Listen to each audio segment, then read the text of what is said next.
This is the Slido and camper shell we've bought for our big lap around Australia. We bought this from the auction site Grays Online. We paid $17,000. It didn't reach reserve, so we negotiated that price. The typical reserve for it is $16,900, with Grays charging a buyer's premium of 8.5%, which for this would be $1,436.50. giving it a total price of $18,336.5. You can currently find them advertised on Facebook Marketplace for $17,500. And you can find them advertised on Alibaba.com for around the $10,000 mark, depending on who's making it and how many of them you buy. Shipping from China, I don't have a current estimate because it's constantly getting more expensive and there's enormous delays happening at the moment. You can find them for sale through businesses that offer after purchase, like post-purchase support, such as Rich Industries, that's spelled RITCH. They sell the same unit for $24,500.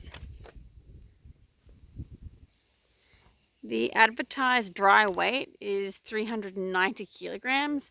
We haven't checked that independently yet, and we plan to remove a few of the items that it came with, which we'll show in the video in just a moment, and a few of the internal cabinets as well, just so that we can change the ergonomic flow of it. It's made of aluminium, and the heavy parts of the frame are put together with bolts and locking nuts. Some of the more lightweight internal walls are riveted in, and you can see some of the rivets down here. Underneath, where people don't stand, there's much less aluminium framing, and in the section where people do stand, there's a lot more support underneath. On the passenger side of the vehicle is the kitchen cabinet. The latches also lock, and it's easy to open with one hand.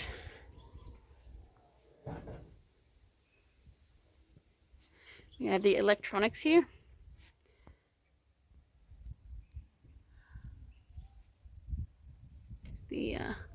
I'll just turn on the lights. The lights in here work. I won't turn the pump on for long because the tank is currently empty, but it does work. And there's no fridge plugged in, but the outlet for the fridge goes up here. All the drawers are locking drawers, so I'll just use two hands to drop this open. There we go, that's open. And these slide almost all the way out. Our current fridge is 1 centimeter too long for this, so I'm not sure if we'll buy a different fridge or maybe put it somewhere else and change how this is set up. There's a fold down kitchen table. When this camper shell is on the back of our truck, it's approximately 4 inches lower in height than what it is now, which is much more ergonomic for me. I'm quite short at 5'5", so propped up on the legs this high, it's just a touch too tall for me. But on the back of the truck, it actually sits really well. It comes with a stainless steel sink, which I will put in just a moment. So I've dropped the stainless steel sink in. There's this plastic tab which I'm going to have to cut off so that it can sit flush. There's no tap on this, so I'm not sure if this potentially operates as a tap in itself. When it's down, it should turn off. When it's up, it's on. There is a sink with a drain with a plug, and this connects underneath and extends for your grey water. And the water connects from this pipe through to this hose right here. I'll just unconnect it. There we go. There's plenty of shelving here for groceries, cooking items.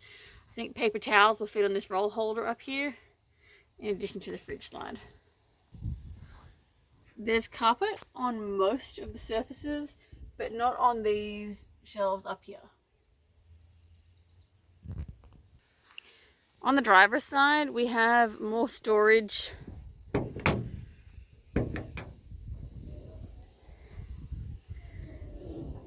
And this is just some packing material from me unwrapping the awning. So I'll just open these. This bottom drawer contains the equipment you use to connect it to the back of your truck. So where these legs are currently sitting, you'd remove those legs and this drops in on the top rather than underneath. And then these go through the holes and latch on underneath your ute tray, and then you bolt them down really tight.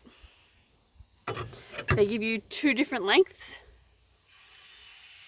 and a few little just replacement parts. Nothing was missing that I could see from its when we picked it up.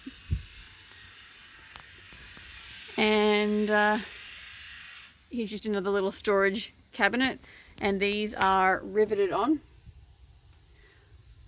I haven't had a chance to test yet whether these rivets will actually hold or if they'll need to be replaced with bolts.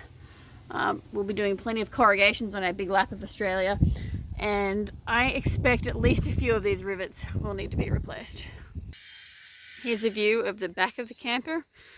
I will just let the ladder down because I need 2 hands and I'm a tiny bit short for reaching that latch right there. I'll give it a go. Let's see. It's not properly pinned right now so that I can reach it. And this ladder is really light, and it has adjustable stands so that if you're on unlevel ground you can still get it just right. And then inside, this door can be latched open. I find this latch to be a little flimsy, and it would be awesome if they had a latch that you could more easily reach from standing inside the door. I wish the latch was on this side rather than on this side. That's something you can easily do yourself. It comes with this handrail for the stairs. I'll just plug this in.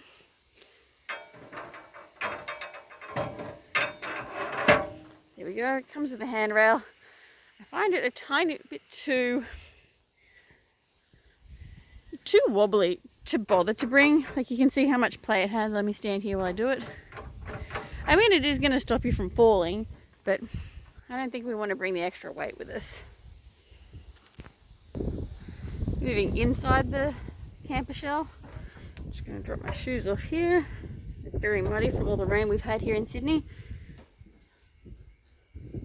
This is all the stuff that it comes with. So this is a 270-degree batwing awning. These are the tent poles that go with the awning. These weren't advertised as coming with it. They're just extendable, like, curtain rails, and they don't honestly fit anywhere in this camper shell except across here, which is of no use to anyone, so I'm not sure why those came. This is part of the stove. It's this is the top of the stove. This thing is cast iron and absolutely enormous and heavy. Sorry, I got these pesky things open. There we go. It's enormous, it's heavy. We have no need for something so big.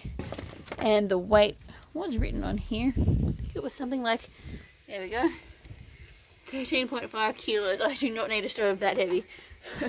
Pair that 13.5 kilos. I think this thing was like either 8 or 9 kilos with this added to it. And this is a press that. Just a wind blocker. They're incredibly heavy. I think we'll probably try and sell them. They're just a bit, for our setup, they'd be fine in a caravan, but for this setup, they're just too big and heavy. It also comes with a instant gas hot water heater. I won't unpack this. We already have one, and I don't think we'd bring it anyway. But you plug gas into it, and it just continuously heats water to basically just the right temperature for a shower. You don't really need to adjust the heat at all. It comes out really, really nicely. They do have dials for adjusting. I won't unbox it because I want to sell it. And it hangs here on the door.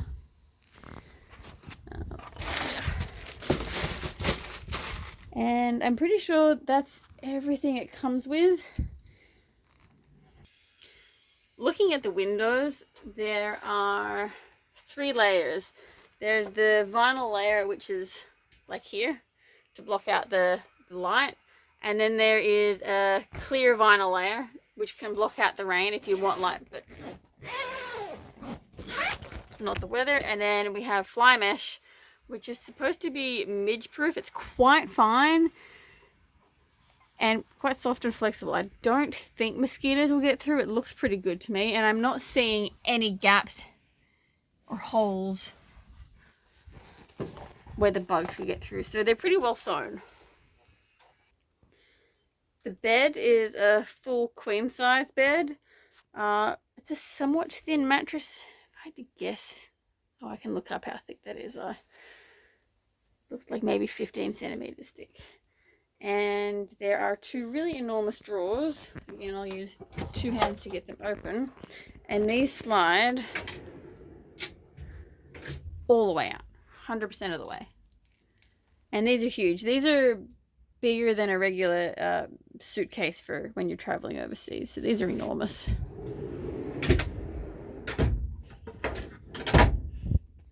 here's the second one.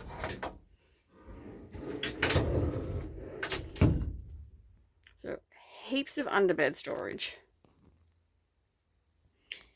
The cabinets aren't really designed for you to be able to access much from standing inside here. I mean, if you're, I don't think if you wanted to get something from the fridge, you really could. You could probably get something from here.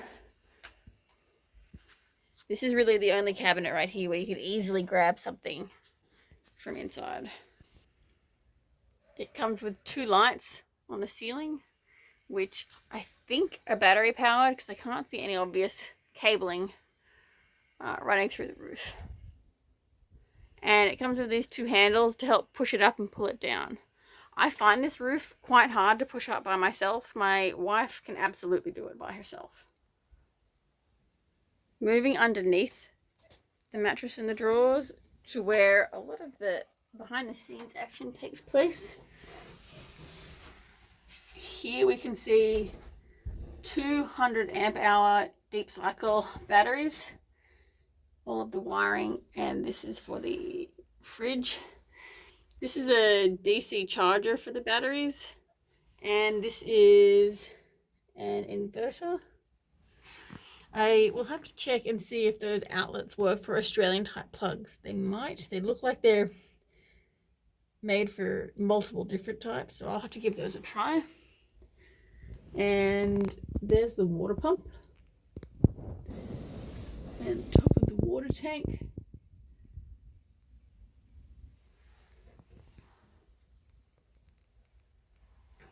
It's a tight space back here. I would estimate this gap to be perhaps 30 centimeters wide. So if you're a really big guy, that might be hard to squeeze in behind. But I can get my whole body in there. I guess if you're a little female, it's not too hard. So I removed the annoying little green tab that was under here, and it sits real nice.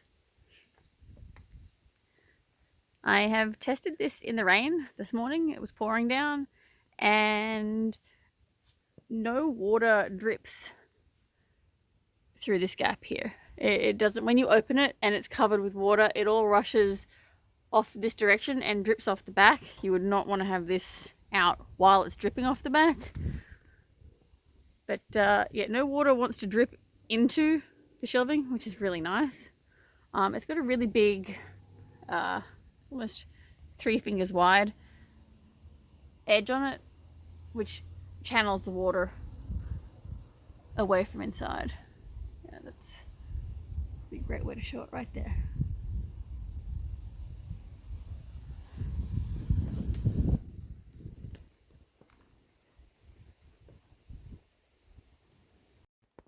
And lastly, here's some pictures of how the camper shell looks sitting on the back of the truck. We're really looking forward to testing it out a bit more, and I'll add some more videos as we make them.